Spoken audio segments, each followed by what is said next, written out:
స్త్రీల సమాజ కూడికకు అందరినీ ప్రేమతో ఆహ్వానిస్తూ ఉన్నాం. ఈ లైవ్ ప్రోగ్రాం ద్వారా మిమ్మల్ని కలుసుకునే కృప దేవుడు అనుగ్రహించారు. అందును బట్టి దేవుని స్తుతిస్తున్నాము. ప్రార్థన చేసుకుని దేవుని వాక్యాన్ని ధ్యానం చేస్తాం. ఎస్తేరు గ్రంథాన్ని ధ్యానం చేస్తున్నాం. ఈరోజు 4వ అధ్యాయం ప్రారంభించుకుందాం. ప్రేమ నమ్మకమైన తండ్రి, మీకు వేలాది స్తుతులు చెల్లిస్తున్నాం. ప్రభా, నీ కృప చేత మాకు క్షేమము నెమ్మది ఇచ్చినారు. మిమ్మల్ని స్తుతిస్తున్నాం. నీ వాక్యాన్ని ధ్యానించడానికి మీరు మాకిచ్చిన ఈ మంచి సమయం కొరకు వందనములు.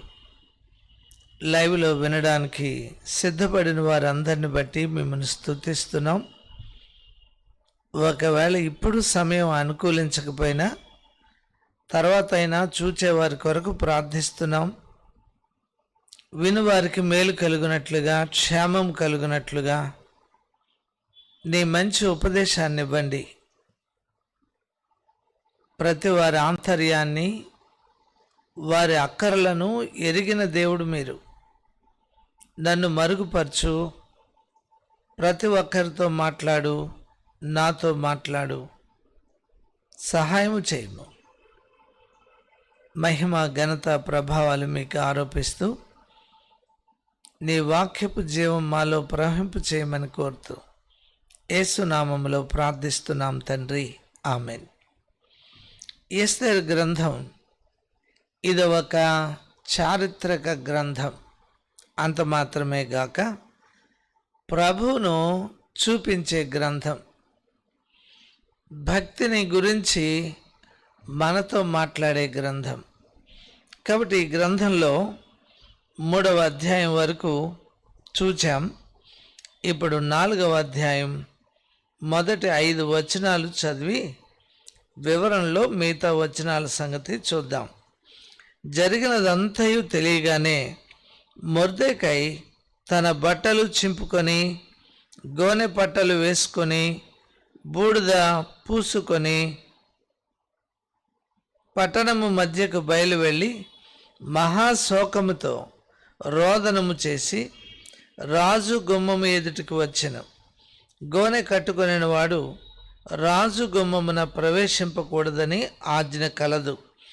రాజు యొక్క ఆజ్ఞయు శాసనమును ఏ సంస్థానమునకు వచ్చెనో అక్కడనున్న యూదులు ఉపవాసముండి మనోదుఃఖములోను, ఏడ్పులోను, రోదనములోను మునిగిన వారైరి. అనేకులు గోనెను, బూడిదను వేసుకొని పడి ఉండిరి. ఎస్తేరు యొక్క పనికత్తులను, ఆమె దగ్గరనున్న షండులను వచ్చి జరిగిన దాని ఆమెకు తెలియచేయగా, రాణి గొప్ప మనోవిచారము గలదై మొర్దెకై కట్టుకుని ఉన్న గోనె పట్టను తీసివేయమని ఆజ్ఞ ఇచ్చి కట్టించుకున్నటికై అతని యొద్దకు వస్త్రములు పంపెను. గాని అతడు వాటిని తీసుకొనలేదు. అప్పుడు ఎస్తేరు తన్ను కనిపెట్టి ఉండుటకు రాజు నియమించిన షండులలో హతాకు అను ఒకని పిలిచి, అది ఏమైనది, ఎందుకైనది తెలుసుకొనుటకు మొర్దెకై యొద్దకు వెళ్ళమని ఆజ్ఞనిచ్చెను. ఒక ఆజ్ఞ రాజు వద్ద నుండి బయలుదేరింది. అంచెవారు ఈ ఆజ్ఞను, ఈ శాసనాన్ని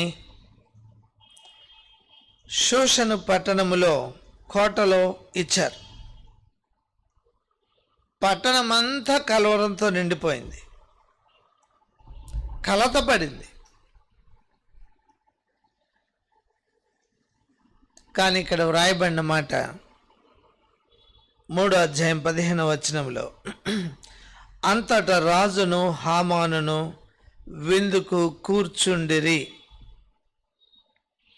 ఒక 2 భిన్నమైన ఘట్టాలు. ఒక ప్రజ ఆజ్ఞ వల్ల కలతలో ఉంది. ఈ ప్రజకు శత్రువైన హామాను రాణిగారిచ్చే విధిలో ఉన్నాడు. ఒకరికి కలత, అదే సమయంలో మరొకరికి విందు. ఇక్కడ ఒకరికి అంటే ఒక ప్రజకు కలత, మరొకరికి విందు.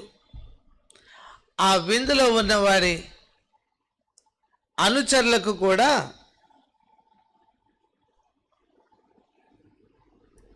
సంతోషమే ఈ ఆజ్ఞ.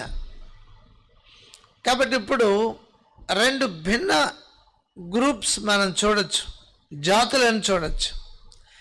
ఒక జాతి దేవుని ఎడల భయభక్తులు కలిగిన జాతి, మరొకరు దేవుని ప్రజలను హింసించేవాళ్ళు, అమాలేకీయులు, అగాగీయులు. వీళ్ళకిది వచ్చిన ఆజ్ఞ చాలా సంతోషంగా ఉంది. ఈ సంగతి, ఈ జరిగిన సంగతి మొర్దెకై తెలుసుకున్నాడు. మొర్దెకై యొక్క క్యారెక్టర్ భలే అద్భుతమైనదిగా, స్పష్టమైనదిగా కనబడుతుంది. ఏమిటి మొర్దెకై క్యారెక్టర్ అంటారేమో. తల్లిదండ్రులు లేని ఎస్తేరును, హదస అనే పేరు కలిగిన అమ్మాయిని దైవ భయంలో ఒక దేవుని జనాంగములోని వ్యక్తిగా ఎంత చక్కగా నమ్రతగా బ్రతకాలో నేర్పాడు. He is very wonderful, excellent.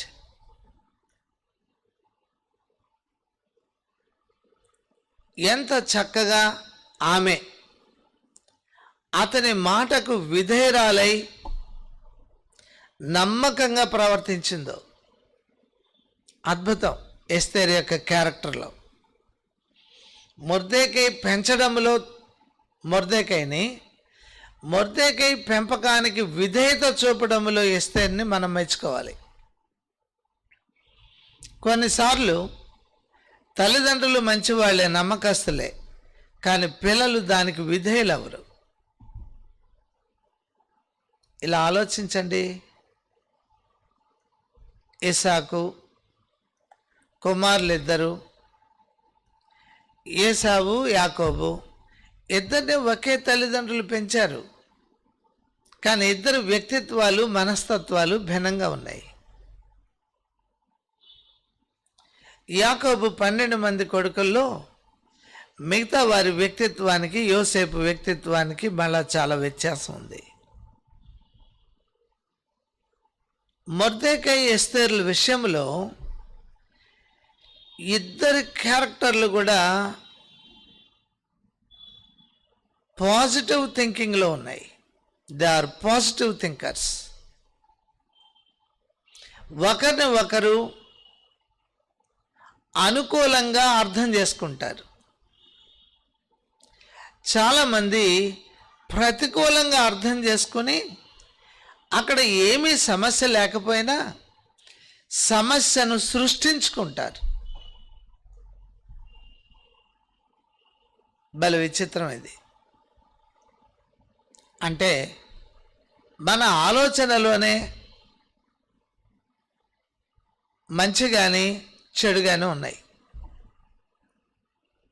2, మన భాషలోనే మంచి కానీ చెడు కానీ ఉన్నాయి. ఈ ఆలోచన, ఈ భాష, ఈ రెండు సరిచేయబడినప్పుడు మనము దేవునికి అనుకూలంగాను, దేవుని ప్రజలకు అనుకూలుగాను మనం బ్రతకగలం. ఇది ఇక్కడ మనం అర్థం చేసుకోవాల్సింది. ఎస్తేరులో నాకు తల్లి ఉంటే ఇంకా బాగా చూచును, తండ్రి ఉంటే ఇంకా బాగా చూచును, ఆ ఆలోచనలు ఆమె దగ్గర లేవు. మొర్దెకైకి చక్కగా లోబడి విధేయురాలై చక్కగా జీవించింది. ఈమెకు ఆయన చెప్పిన మాట, ముందు జాగ్రత్త, శత్రువు దగ్గర జాగ్రత్త పడడానికి నీ వంశాన్ని జాతిని తెలియచేయద్దు అన్నాడు. అక్కడ కూడా ఆమె నెంబర్ 1. ఈ మాట ఎవ్వరితో పంచుకోలేదు, అనుసరించడంలోనే ఆమె చూపించింది. సందర్భం వచ్చింది, రాజాజ్ఞ ఉంది హామానుకు వంగి నమస్కారం చేయాలని, కానీ అది దైవాజ్ఞకు భిన్నమైంది. ఈ 2 ఆజ్ఞలు ఒకదానికి ఒకటి భిన్నమైనవి.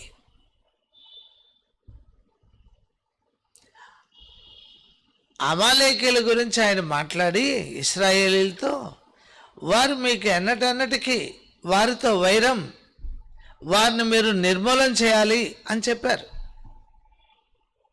ఇది మొర్దెకై ఎరుగును. అందుకే హామానుకి అతడు నమస్కరించలా. అంటే దేవుని ఆజ్ఞ, మనుషుని ఆజ్ఞ. ఆయన రాజుగారు అవ్వచ్చు, కానీ రాజు కంటే దేవుడే పెద్దవాడు కదా, రాజు కంటే దేవుడే సర్వశక్తిమంతుడు కదా, ఈ రాజుకు అధికారం ఇచ్చింది కూడా దేవుడే కదా. అంచేత ఇప్పుడు ఎవరికి లోబడాలి? దేవుని ఆజ్ఞకు లోబడ్డాడు. కానీ హామాను ఎట్లా ఆలోచిస్తాడు? హామాను ఇతడు రాజాజ్ఞకు లోబడడం లేదు, ఇతడు నాకు నమస్కరించట్లేదు. అది హామాను యొక్క ఆలోచన. ఇంకొంచెం మనం ముందుకు వచ్చినప్పుడు 4వ అధ్యాయంలో 2వ వచనం, రాజు గుమ్మము ఎదుటకు వచ్చెను, గోనె కట్టుకొనిన వాడు రాజు గుమ్మమున ప్రవేశింపకూడదన్న ఆజ్ఞ కలదు.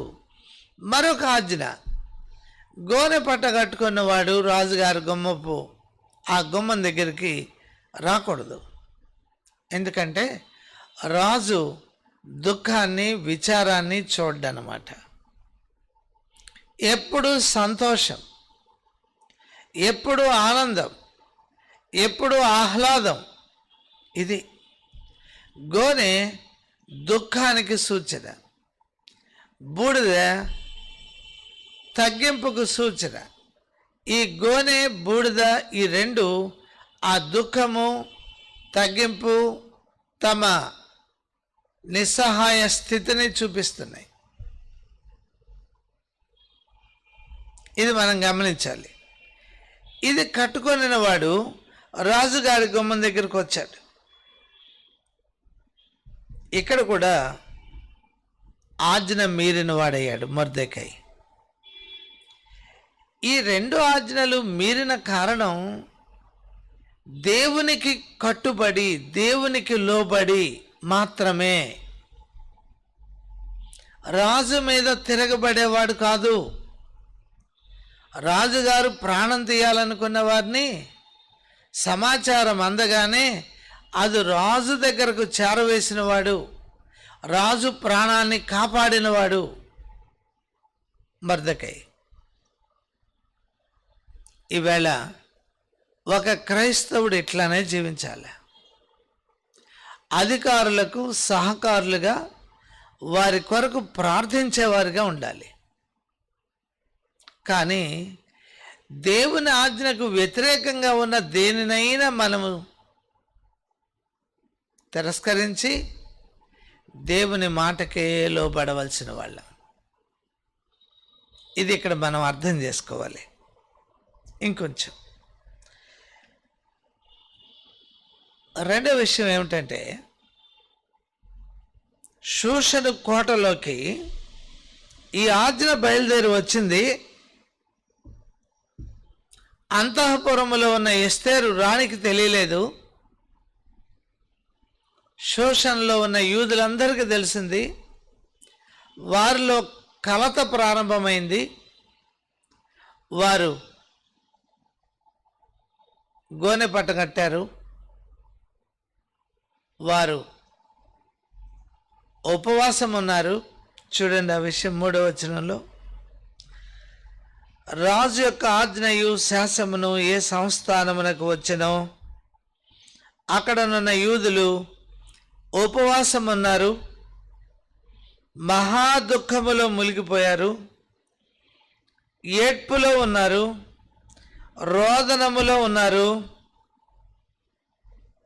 అనేకులు గోనెను బూడిదను వేసుకొని పడి ఉండిరి. ఏమిటి కారణం? వాక్యం ఇలా చెప్తుంది. ప్రభు అన్నారు, మీరు శోధనలో ప్రవేశించకుండానట్లు మెలకువ కలిగి ప్రార్థన చేయండి.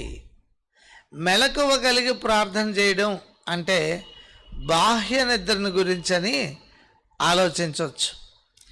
బాహ్య నిద్ర ఆపుకోవచ్చు, టీ తాగో ఏమో చేసి, కానీ ప్రార్థన రావాలిగా. కొందరికి 2 నిమిషాలు ప్రార్థన చేస్తే ప్రార్థన అయిపోతుంది, మరికొందరికి 5 నిమిషాలు చేస్తే అయిపోతుంది, మరికొందరికి 10 నిమిషాలు చేస్తే అయిపోతుంది. ఇలా వారి వారి ప్రార్థన అంశాలు కొద్దిసేపే ఉంటాయి. మెలకువ కలిగిన ప్రార్థన అంటే సంభవించబోతున్న ప్రమాదాన్ని గుర్తించి, సంభవించబోతున్న ప్రతికూల పరిస్థితులను గుర్తించి ఇప్పుడే ప్రార్థన చేయడం. అయ్యా, ఆ ప్రతికూల పరిస్థితుల నుంచి మమ్మను తప్పించండి అని ప్రార్థన చేయడం. ఇది మెలకువతో కూడిన ప్రార్థన.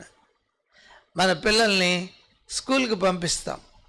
ప్రభా, వీళ్ళని మీరిచ్చిన పిల్లలు వీరిని మేము స్కూల్కి పంపిస్తున్నాం. అక్కడ వీళ్ళని శ్రద్ధగా చూచేటువంటి వారు లేరు. వీరు ఏ ప్రమాదమో వీరికి సంభవించకుండా మీ కాపుదల ఇవ్వండి అని ప్రార్థన చేయడం. ఇది మెలకువతో కూడిన ప్రార్థన. వారు స్కూల్లో ఆ టీచర్స్ చెబుతున్న దాన్ని గ్రహించకపోతే ఆ టీచర్లు వారిని మంచి మనసుతో చూడరు. ఇదొక ప్రమాదం ఉంది. సమాజంలో తోటి విద్యార్థుల మధ్య వారు న్యూనతపరచబడే ప్రమాదం ఉంది. ఇంకక్కడి నుంచి వారికి స్కూల్ అంటే అవమానంగాను, నిందగాను, నరక కోపంగాను కనబడుతుంది. ఇది ఎరిగిన మనం ముందే ప్రార్థించాలి. ప్రభువా, ఆ టీచర్స్ చెబుతున్నది వీళ్ళకి బోధపడినట్లుగా సహాయం చేయండి. టీచర్స్ దగ్గర వీరు దయను పొందే కృప చూపండి అని మనం ప్రార్థన చేయాలి. ఇది సంభవించబోయే ప్రమాదాలు కదూ. తోటి విద్యార్థులు వారి ఉద్రేకాల మీద మన పిల్లలకి ఏమైనా హాని చేసే ప్రమాదం ఉంది. ఒకరినొకరు తోసుకోవచ్చు. పై స్టైర్లోంచి పడతారో కిందే పడతారో తెలీదు. లేకపోతే ఏదో వారి దగ్గర ఉన్న వాటితో కొట్టుకోవచ్చు. అవి ఎక్కడ గుచ్చుకుంటాయో, ఏం ప్రమాదం వస్తుందో తెలియదు. దీనిని గ్రహించిన మనం ముందే మెలకువగా ప్రార్థన చేయాలిగా.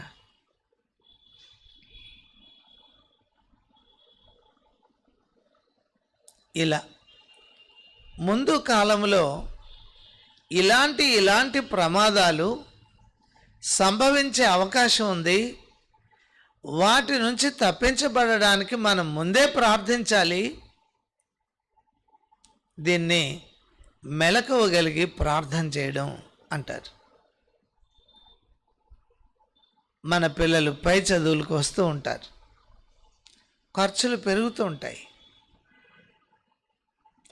మన ఆదాయం అంతంత మాత్రంగా ఉంటుంది. రేపటి విద్యకు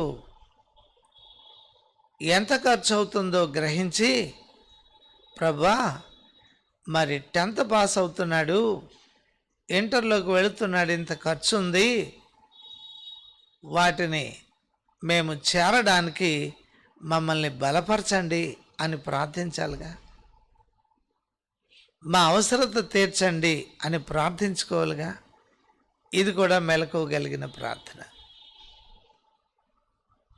ఇలా మన భవిష్యత్తులో ఏమి ఎదురు కాకపోతున్నాయో, మన ఉన్న దేశంలో మనకు ప్రతికూలంగా వస్తున్న జీవోస్ ఏమిటో,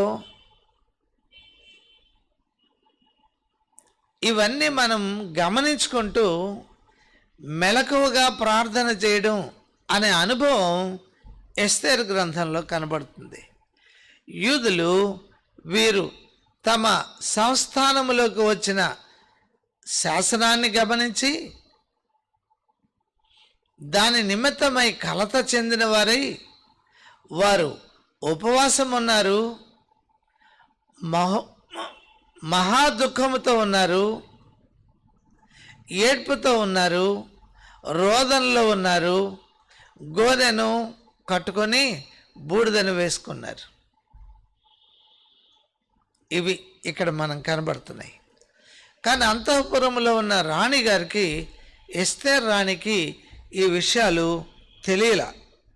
తెలియకపోగా ఈ విషయం పనికత్తుల ద్వారా, షండుల ద్వారా ఆమెకు తెలిసి వెంటనే ఆ గోనె పట్ట తీసివేయమని ఆజ్ఞాపిస్తూ కట్టుకోవడానికి అతనికి వస్త్రాలు పంపించింది ఆమె.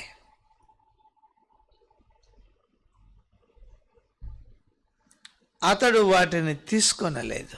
మొర్దెకై వాటిని తీసుకోలే. అప్పుడు ఎవరిని పంపించాలి విషయం తెలుసుకోవడానికి అని హతాకు అనే షండుని పంపిస్తే ఆయన వచ్చి విషయాలన్నీ అర్థం చేసుకున్నాడు. ఏమైంది తెలుసుకున్నాడు, ఎందుకైందో తెలుసుకున్నాడు. హతాకు 6వ వచనంలో, రాజు గుమ్మము ఎదుటనున్న పట్టణపు వీధిలో నుండి మొర్దెకై యొద్దకు పోయెను. మొర్దెకై యొక్క నివాసం ఎక్కడా? రాజు గుమ్మానికి ఎదురుగా ఉన్నటువంటి వీధిలో.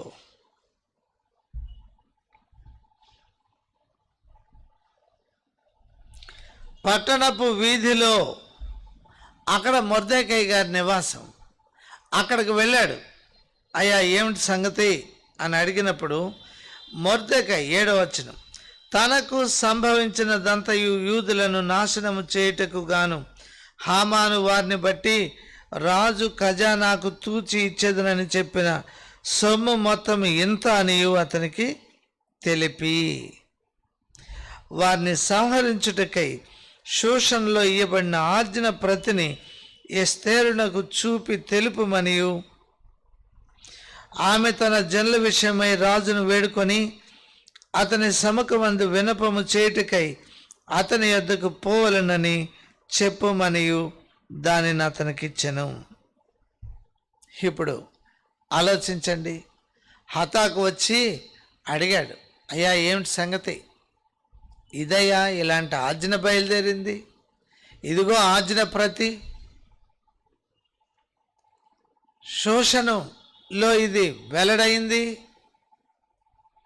దీన్ని నువ్వు రాణికి చెప్పు, రాజును వేడుకొనమని చెప్పు, తన ప్రజలకు వస్తున్నటువంటి శ్రమ దగ్గర అని ఇవన్నీ చెప్పి పంపించాడు మొర్దెకై.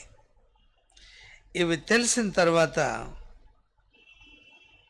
ఎస్తేరు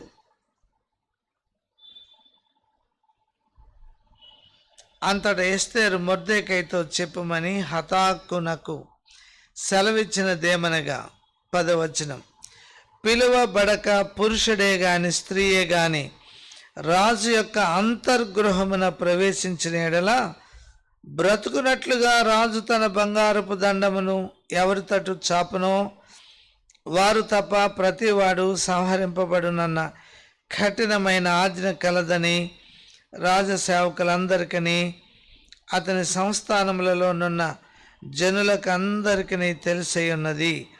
నేటికి 30 దినముల నుండి రాజు నొద్దకు ప్రవేశించుటకు నేను పిలువబడలేదని చెప్పుమనెను. ఇప్పుడు ఉన్న కండిషన్ ఏమిటో, ఆ అంతర్గృహంలోకి వెళ్ళేటప్పుడు ఉండే పద్ధతులు ఏమిటో ఇవన్నీ రాణి మొర్దెకైకి తెలియచేయమని చెప్పింది. ఈ మాటలన్నీ మొర్దెకైకి చెప్పారు. మొర్దెకై ఇచ్చిన జవాబు ఎలా ఉందో చూడండి 13వ వచనంలో. రాజనగరులో ఉన్నంత మాత్రము చేత యూదులందరికంటే నీవు తప్పించుకొందువని నీ మనసులో తలంచుకొనవద్దు. ఒకవేళ నువ్వు అంతఃపురంలో ఉన్నాను అనుకుంటున్నావేమో, నువ్వు తప్పించుకున్నాను అనుకుంటున్నావేమో, నీవు ఈ సమయమందు ఏమయూ మాట్లాడక మౌనముగానున్న ఎడలా యూదులకు సహాయమును విడుదలయు మరి ఒక దిక్కు నుండి వచ్చును గాని నీవును నీ తండ్రి ఇంటి వారును నశించుదురు. మొర్దెకై ఇచ్చిన ఒక గొప్ప ఉపదేశం ఉంది, ఇక్కడ హెచ్చరిక ఉంది. నీవు ఇందు నిమిత్తమే ఇక్కడికి వచ్చావు, నీవు రానివాడు ఏంటి? అవును, ఇప్పుడు సంభవించి ఈ ఘట్టంలో నీకు పాత్ర ఉంది, నువ్వు పని చేయాలి, అది ఇప్పుడే ఈ పని చేయవలసిన దానివి, అందుకే నువ్వు ఇక్కడికి వచ్చావు. ఒకవేళ నువ్వు మౌనంగా ఉంటావా, యూదులకు సహాయం వేరే దిక్కు నుంచి వస్తుంది, కానీ నీవు నీ తండ్రి ఇంటి వారు నశించిపోతారు అన్నాడు. అంటే మొర్దెకై ఇప్పుడు జరగబోయేటువంటి దేవుని తీర్పుని ఎస్తేరుకు స్పష్టంగా తెలియచేసినవాడు. ఎస్తేరు దైవ భయం కలిగిన ఆమె, దైవ భయం కలిగిన ఆమె. ఆమె తిరగబడలా. రాణి కాకముందు మొర్దెకైకు ఎలాగూ లోబడుతూ వచ్చిందో, ఇప్పుడు రాణి అయిన తర్వాత కూడా మొర్దెకైకి లోబడుతూనే వచ్చింది ఆమె. ఒక మంచి క్యారెక్టర్. తమ స్థితి పెరిగినా లోబడుతూనే వచ్చిన విధానం గొప్పది. చాలామంది తమ పేదరికం వద్ద, తమ సమస్యల వద్ద ఆ దైవ సేవకుని ఎంతో గౌరవిస్తారు. ఆ సేవకుడు చేసే మేలులు పొందుతారు. అభివృద్ధి అయిన తర్వాత ఆ సేవకుని మాట లక్ష్యం ఉండదు. మేము ఇంకా ఎప్పుడో ఆ చిన్నపిల్లలం అనుకుంటున్నాడండి ఆయన, ఆ పేదరికంలో ఉన్న వాళ్ళమే అనుకుంటున్నాడు ఆయన, ఆ కష్టాల్లో ఉన్న వాళ్ళం అనుకుంటున్నాడు ఆయన. ఇప్పుడు మేమే అతనికి అవసరం అన్న సంగతి అర్థం కావాలా అని తలంచే వాళ్ళు కూడా ఉన్నారు. కానీ దైవ సేవకుడు అంటే దైవ సేవకుడని, అతడు దేవుని యొక్క ప్రతినిధిని మర్చిపోతారు. చాలామంది మర్చిపోతారు. మనకు ఉన్నట్టుగా అతనికి ఇల్లు, ఆస్తి, సంపద లేదు కదా, అతను ప్రతి అవసరతకి మన మీద ఆధారపడతాడు కదా అని. ఉదాహరణకి ఇలా ఆలోచించండి. సారేపతులోని విధవరాలు తన దగ్గరకు వచ్చిన ఏలియాని చిన్నచూపు చూడలేదే. ఎవరిని ఎవరు పోషించారు అని ఆలోచించినప్పుడు ఏలియాకు అప్పం ఇవ్వడానికి వెనక తీయక ఆమె ఆ కార్యం చేసినందువల్ల దేవునికి విధేయురాలైన అనుభవం కనబడుతుంది. ఇప్పుడు ఏలియా తన ఇంటికి రావడం వల్ల ఆమె పిండి వృద్ధి చెందింది, నూనె వృద్ధి పొందింది. ఇద్దరిని పోషించిన వాడు దేవుడే కదా. వారిద్దరూ ఒకరి ఎడల ఒకరు బాధ్యతగా వ్యవహరించడం వద్ద దేవుడు తన కార్యాన్ని ఆయన చేశాడు. ఇవాళకి మనం ఇదే గుర్తుపెట్టుకోవాలి. నా మందిరములో ఆహారముండునట్లు మీరు దశమ భాగాన్ని తేవాలి అని చెప్పబడిన లేఖనం.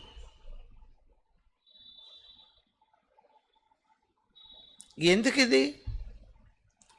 ఏమీ కాదు, దేవుడికి తక్కువై కాదు. నీవు తేవడం ద్వారా నీ విధేయతను చూస్తూ నిన్ను మరింతగా ఆయన ఆశీర్వదించదలుచుకున్నాడు. నీకు ఉద్యోగం ఇచ్చిన దేవుడు, నీకు ఆస్తి ఇచ్చిన దేవుడు ఆ దైవ సేవకుడికి ఇవ్వలేడా? ఆ దైవ సేవకుడు నీ కొరకు ప్రార్థన చేయాలి కదూ. నీవు దేవునికి లోబడి నీ అర్పణ తేవాలి కదూ. ఇక్కడ దైవ సేవకుడు విశ్వాసిని పోషించడం, విశ్వాసి దైవ సేవకుని పోషించడం కాదు. వీరిద్దరూ దేవుని నిబంధన మేర నడుచుకోవడం దగ్గర దేవుని ఆశీర్వాదం వారి మీద కుమ్మరించబడడం మనం చూస్తాం.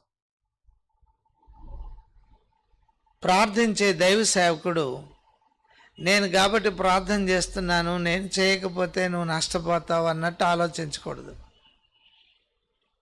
దేవుని భాగం తెచ్చే విశ్వాసి, నేను తేకపోతే ఈ సేవకుడు గతి ఏమవుతుందో అని ఆలోచించకూడదు. ఇక్కడ కూడా అంతే. మొర్దెకై పెంపకం దగ్గర ఆమె విధేయత వద్ద దేవుడు తన ప్రణాళిక మేర కనికరించి రాణి అయ్యేటట్లుగా చేశాడు. ఈ స్థాయికి వచ్చిన ఆమె మొర్దెకై యొక్క అవసరత లేదు అనుకుంటే ప్రమాదం ఉంది. ఆమె ఒక మాట ఎట్లా చెప్పింది, నా కోసం మీరు యూదులందరూ సమాజ మందిరంలో కూడి ఉపవాసం ఉండండి, నేను నా చెలికత్తెలు కూడా ఉపవాసం ఉంటాం. తాను తన చెలికత్తెలు ఈ ప్రజల కొరకు ఉపవాసం ఉన్నారు, ఈ ప్రజలు ఎస్తేరు కొరకు ఉపవాసం ఉన్నారు. ఇది అద్భుతమైన మాట. ఇక్కడే మీకు మరలా ఒక దర్శనాన్ని గురించి చెప్పాలనిపిస్తుంది. నరకములో ఒక టేబుల్ ఉంది, భోజనపు బల్ల.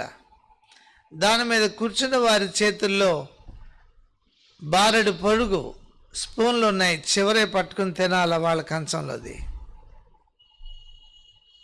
వాళ్ళు తినడానికి వీలు అవ్వటల్లా, బక చిక్కిపోయారు, ఎండిపోయారు. ఇలాంటి టేబులే పరలోకంలో ఉంది. పరలోకంలో ఉన్నవారు చక్కగా తింటూ ఆనందంగా ఉన్నారు, బలంగా ఉన్నారు. ఎలా? ఒక వ్యక్తి తన స్పూను ఎవరి ప్లేట్లో అందుతుందో ఆ ప్లేట్లోంచి తీసి ఆ వ్యక్తికి తినిపిస్తున్నాడు.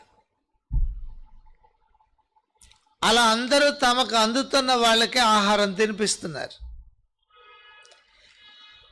ఎదట వ్యక్తికి తినిపించే మనసు పరలోకములో ఉన్న వాళ్ళకు ఉంది. అంటే పరలోకంలో అలా ఉందని కాదు, ఈ భూమి మీద ఆ మనసు కలిగిన వారు పరలోకంలో ఉంటారు. నేనెందుకు వాడి నోట్లో పెట్టాలి అనుకున్న వాళ్ళు నరకాన్ని భూమి మీద అనుభవిస్తున్నారు. తమ కడుపులు కూడా నిండడం లేదు. ఇది పరలోకపు క్రమం, ఇది రహస్యం. ఈ వాక్యం వింటున్న వారందరికీ ఒక మనవి, నీ ఎదుట అక్కర్లో ఉన్నవాడికి సహాయపడు.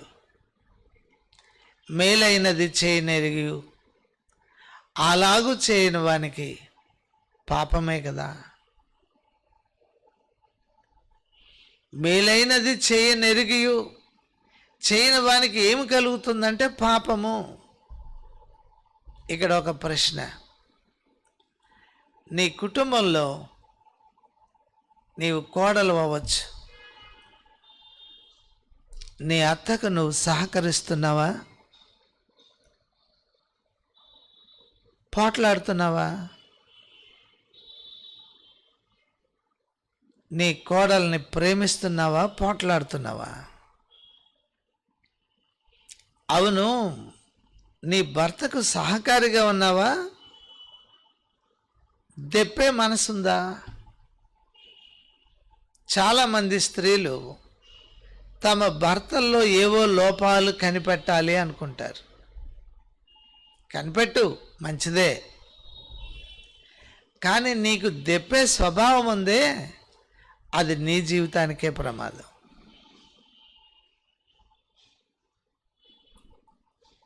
నీవు నీ భర్తని పోషించట్లా, నీ భర్తే నిన్ను నీ పిల్లల్ని పోషిస్తున్నాడు.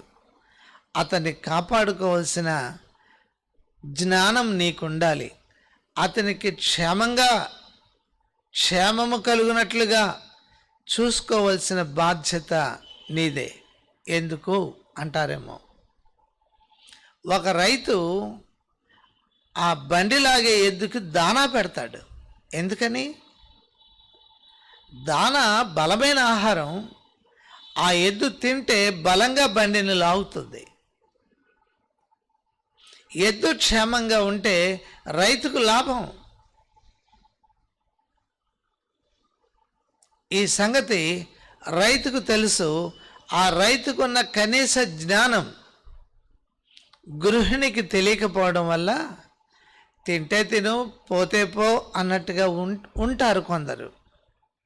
వారి జీవితాల్లో ఒకటే, ఒక పని మనిషి వండి పాడేసినట్టుగా పడేయడం. కానీ నేనంటాను, ఆమె పని మనిషి కంటే హీనురాలు అని. ఎందుకో తెలుసా? డబ్బిస్తే పని మనిషి వస్తుంది, మనం చెప్పిన పనులన్నీ చేసి పెడుతుంది. అయ్యా మీరు చెప్పినవన్నీ చేశాను, వండానండి, కడిగాను, వెళ్తాను అంటే, కొంచెం టీ కూడా పెట్టి చెళ్ళు అంటే అలాగేనండి అని మళ్ళీ టీ కూడా పెట్టిస్తుంది. ఎందుకు? డబ్బు ఇస్తున్నాం, ఓ 10,000 ఇచ్చాం జీతం, ఆమె చేస్తుంది ఆ పని. ఇదే పని భార్యగా నువ్వు చేయడం వల్ల నీకు పని మనిషికి వ్యత్యాసం ఏంటి?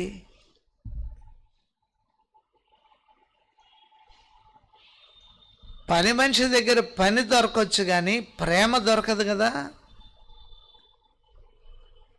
భార్యగా నీ నుండి ప్రేమ బయటకు రావాలి. ఎంతోమంది స్త్రీలు ప్రేమగా తమ పిల్లలకు పెట్టుకోవడం రావట్లా, తమ భర్తలకు వడ్డించుకోవడం రావట్లా. చెప్పండి. మరి కొందరు ఉన్నారు, వారు వండటమే కాదు, భర్తకు పిల్లలకు ఎంతో ప్రేమగా ఆప్యాయతగా పెడుతూ ఉంటారు. ఇంకొక ఇడ్లీ తిను, ఇంకొంచెం చట్నీ వేసుకో, ఇంకొంచెం అన్నం పెట్టుకో, ఇంకొంచెం చట్నీ వేసుకో, లేదా కూర వేసుకో, లేదా మజ్జిగ పోసుకో. ఇలా మన ఈ మధ్య ఒక ఎపిసోడ్ చూశాను, ఇంపాక్ట్ అనే ప్రోగ్రాం. అందులో ఒక ఆయన చెబుతున్నాడు, చాలామంది గృహిణులు ఇలా ఉన్నారంట. ఒక కుటుంబంలో జరిగిన సంఘటన చెప్పాడు. ఆమె అన్నం పెట్టింది, కూర ఇవి వేసుకు తిని లేచిపోతే, ఆగాగు కొంచెం మజ్జిగ కూడా పోసుకు తిను అన్నదట. సరే, భార్య చెప్పింది కదా, మజ్జిగ పోసుకుని తిన్నాడు, పెరుగు పోసుకుని. ఆ తింటూ ఉన్నవాడికి ఇలా చెప్పిందట, ఇదిగో నీ మీద ప్రేమ ఉండి కాదయ్యా నిన్ను పెరుగు పోసుకోమని తినమంటాం, నీ కడుపులో అల్సర్లు ఉన్నాయి, మంట వస్తుందని తినమన్నాను అని. ఇంతకీ ఆమె వడ్డం చేసింది కానీ నాట్ విత్ లవ్.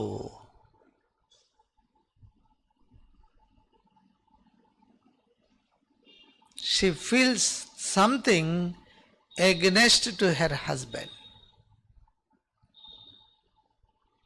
ఆ భర్తను ప్రేమించడం కాదు, అతని కంటే చాలా తెలివైన దానిలాగా స్వతంత్రురాలా మాట్లాడింది. అంటే ఆమె సహకారిగా ఆలోచించట్లా, సహకారిగా ఆలోచించి ప్రవర్తించట్లా. చెప్పండి.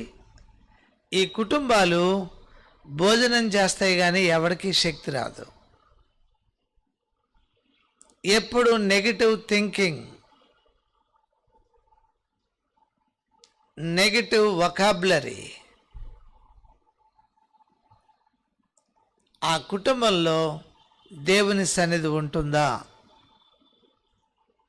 ఆ కుటుంబంలో దేవుని ప్రేమను అనుభవిస్తారా? ఆ కుటుంబంలో దేవుని శక్తి ఏమైనా కనబడుతుందా? ఈరోజు ఎస్తేరు మొర్దెకాయల దగ్గర మనం ఆలోచిస్తే వారు పాజిటివ్ థింకర్స్గా కనబడుతున్నారు. ఒకరి క్షేమాన్ని ఒకరు కోరిన వారుగా కనబడుతున్నారు. యూదులందరూ అదే మనసుతో ప్రార్థన చేస్తున్నారు. ఇవాళ క్రైస్తవ కుటుంబాల్లో, క్రైస్తవ సంఘాల్లో ఉండాల్సింది ఏమిటంటే ఒకరిని ఒకరు మంచిగా అర్థం చేసుకోవడం కావాలి. వ్యతిరేకంగా అర్థం చేసుకోవడం వల్ల ఏ ఒక్కరు సుఖంగా నిద్రపోలేరు. చాలామందికి రాత్రులు నిద్ర పట్టదు. ఎందుకని? వారి నెగిటివ్ థింకింగ్. గుర్తుపెట్టుకోండి, పేతురు చెరసాలలో బంధించబడ్డాడు. తెల్లవారితే అతన్ని హెరోదు చంపిస్తాడు. కానీ చెరసాల్లో సైనికుల మధ్య నిద్రపోతున్నాడు. అరే, తెల్లారితే చంపుతారు, ఎలా నిద్రపోతున్నాడు? పేతురు ఏ పాజిటివ్ థింకర్. తనకు కలిగే క్షేమాన్ని గురించి ఆలోచించేవాడు. దేవుడు అతనికి కలుగజేసే క్షేమమును గురించి ఆలోచించిన వాడు, ఎరిగినవాడు. ఇవాళ చాలామంది ఇంటిలో కడుపు నిండా ఆహారం ఉంది కానీ వారి కంటి నిండా నిద్ర లేదు. కారణం, వారెప్పుడు తమ భర్త కొరకు, పిల్లల కొరకు వీరేదో తనకి హానికరులు అన్నట్టుగానే ఆలోచించుకోవడం. ఈ ఆలోచన వారికి నిద్ర పట్టనివ్వదు, శారీరక ఆరోగ్యం కూడా ఉండనివ్వదు. ప్రియమైన వారులారా, ఈ అధ్యాయంలో ఈ సందర్భం దగ్గర మనం మన కుటుంబంలో ప్రవర్తించే ప్రవర్తన దగ్గర జాగ్రత్తగా ఉండాలి. నీ భర్త త్రాగుబోతు అవ్వచ్చు. నా భర్త నా కొరకు, నా పిల్లల కొరకు కష్టపడుతున్నాడు వీధిలో. సరే, వ్యసనానికి బలహీనుడై త్రాగినా ఆహారమైనా మాకు పట్టుకొస్తున్నాడు, అతడు మమ్మల్ని ప్రేమిస్తున్నాడు. వ్యసనం దగ్గర బానిస కానీ మా ఎడల ప్రేమ కలిగిన వాడు అని ఆలోచించావనుకో, that positive thinking gives you peace. ఇలా ఆలోచించే నీవు ప్రశాంతంగా ఉండగలవు, నెమ్మది కలిగి ఉండగలవు. సరే, నీ దేవుని గురించి, నా దేవుడు నా కుటుంబాన్ని రక్షిస్తాడు, నా భర్తను వ్యసనం నుంచి విడిపిస్తాడు, నేను ఇంకా ప్రార్థించాలి తన కొరకు. తను ఎక్కడ మానసికంగా కృంగి వ్యసనానికి బానిసో ఆ కృంగుదల నుంచి నా వంతు నేను ఇతన్ని బయటకు తీయాలి అని ప్రయత్నిస్తుందే, ఆ స్త్రీ తెలివైంది, జ్ఞానం కలిగింది. ఒక సంగతి, సామెతల గ్రంథం 31వ అధ్యాయం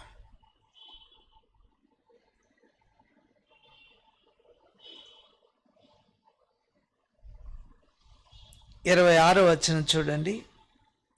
జ్ఞానము కలిగి తన నోరు తెరచును.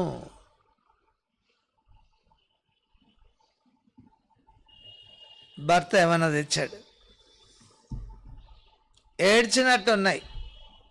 ఏంటి? తింటాం, మామూలే, తినేస్తున్నారు. ఆ మాట చూడండి.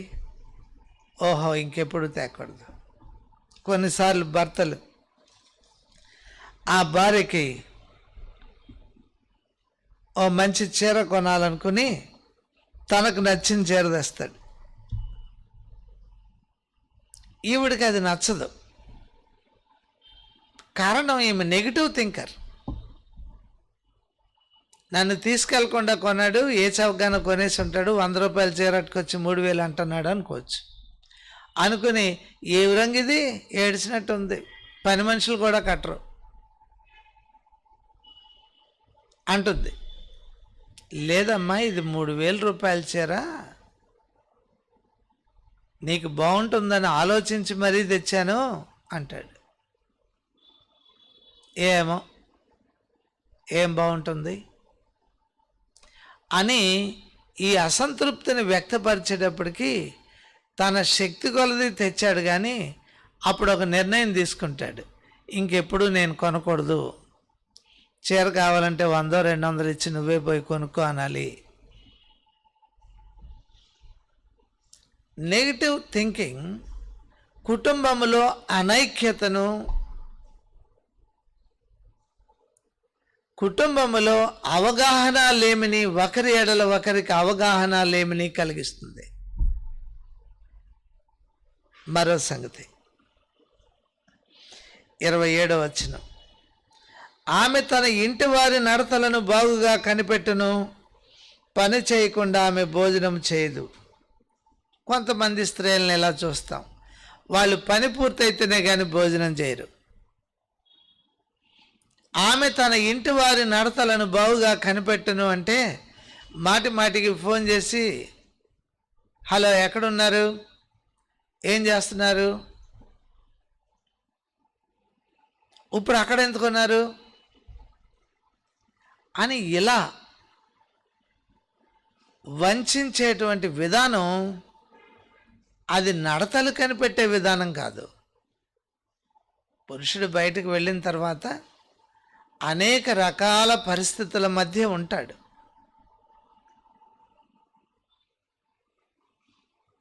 ఆ పరిస్థితులన్నిటి మధ్య నిన్ను గురించి, కుటుంబాన్ని గురించి ఆలోచించేవాడిగా ఉంటాడు. ఏమీ తెలియకుండా తెలివైన వారిలాగా ఎక్కడున్నారు, ఆ ఇంటికి ఎందుకు వెళ్ళారు, ఈ ఇంటికి ఎందుకు వెళ్ళారు, ఇలా మాట్లాడడం అది తెలివైన ఉపదేశం కాదు. మరి ఏం చేయాలి? నీ భర్త కొరకు ప్రార్థన చేయాలి. పలానా చోట ఉన్నానంటే, సరే అక్కడ ఉన్నారా, భోజనం టైం అవుతుంది కదా అని చేశాను, త్వరగా భోంచేస్తే మంచిది కదా, భోంచేసి మరలా వెళ్ళి మీరు పని చూసుకోవచ్చు కదా అని ఎలా చెప్పావనుకో, అందులో నీ ప్రేమ కనబడుతుంది. ఇప్పుడు ఆ ఇంటికి ఎందుకు వెళ్ళు, ఇప్పుడు టైం ఎంత అయింది అనుకున్నావు, మీకోసం ఇక్కడ మేమంతా ఎదురు చూడాలా అని ఇలా ఆలోచించే విధానం ఉంటుందే, ఇదంతా కూడా negative thinking. Negative thinkers cannot get piece. వారు ప్రశాంతతను ఏ పరిస్థితుల్లో సంపాదించుకోలేరు. ప్రశాంతతను సంపాదించుకోవడానికి ప్రతికూల పరిస్థితుల్లో కూడా నీకు దొరికే సహాయాన్ని నీవు గుర్తించగలిగితే సమాధానంగా నెమ్మదిగా ఉండగలవు, కంటి నిండా నిద్ర కలిగి ఉండగలవు.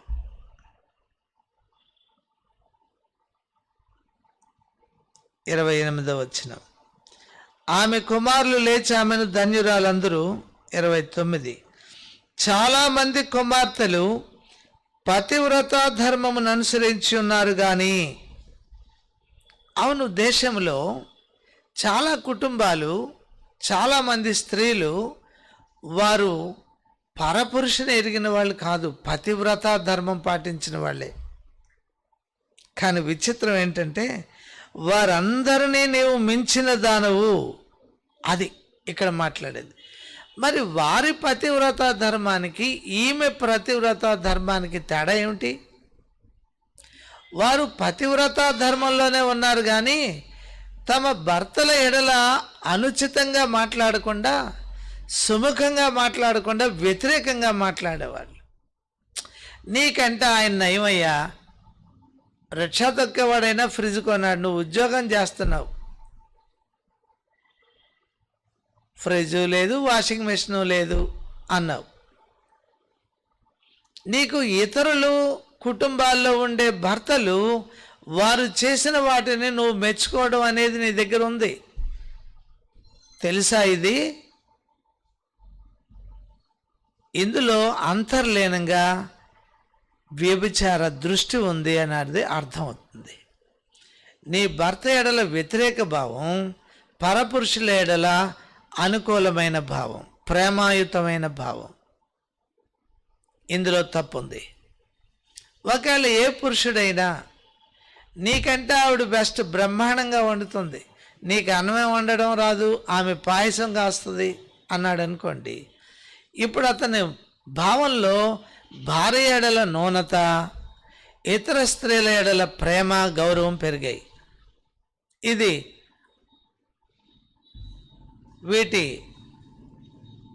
వీటిలో అంతర్లీనంగా మోహం ఉంది అని అర్థమవుతుంది. అందుకే వెలపటికి వ్యభిచారులు కాకపోవచ్చు కానీ తమ భార్య కంటే ఇతరులను మెచ్చుకోగలిగిన వాళ్ళు, తమ భర్త కంటే ఇతర పురుషులను మెచ్చుకోగలిగిన వారు వారి అంతరంగంలో పరవ్యామోహంలో ఉన్నారు అని అర్థమవుతుంది. ఇక్కడే ఈ జ్ఞానము కలిగిన ఈమె కంటే మిగతా వారు పతివ్రతలైనా వారిని మించిన ఆమె ఈమె అవుతుంది. ఇది అర్థం కావాలి. ఇప్పుడైనా మన ట్రెండ్, మన వైఖరి మనం మార్చుకోవాలి. కుటుంబంలో మనం మాట్లాడేటప్పుడు ఆమె ఎలాంటిదైనా నీ భార్యే, అతడు ఎలాంటి వాడైనా నీ భర్తే. నీ చెయ్యి వేలు గోరు చుట్టొచ్చి కుళ్ళిపోతున్నా ఇది నీ వేలే. బాగు చేసుకోవాల్సిన పని నీదే, బాగు చేసుకోకపోతే నష్టపోయేది నువ్వే. ఇలా ఆలోచించుకోవాలి. ఇక్కడ ఎస్తేరు గ్రంథంలో ఈ 4వ అధ్యాయంలో ఆమె కొరకు యూదులందరూ ప్రార్థిస్తున్నారు. వీరి క్షేమం కొరకు ఆమె తన పనికత్తులు ప్రార్థించారు. ఇది ఇక్కడ కనబడుతూ ఉంది.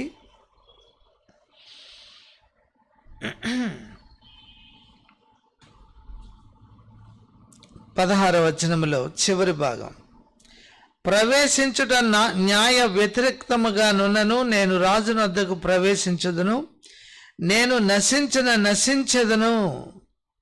తన జాతి కొరకు ఆమె నాశనం అవడానికి కూడా ఇష్టముతో తీర్మానం చేసుకోవడం, ఇదొక గొప్ప సంగతి.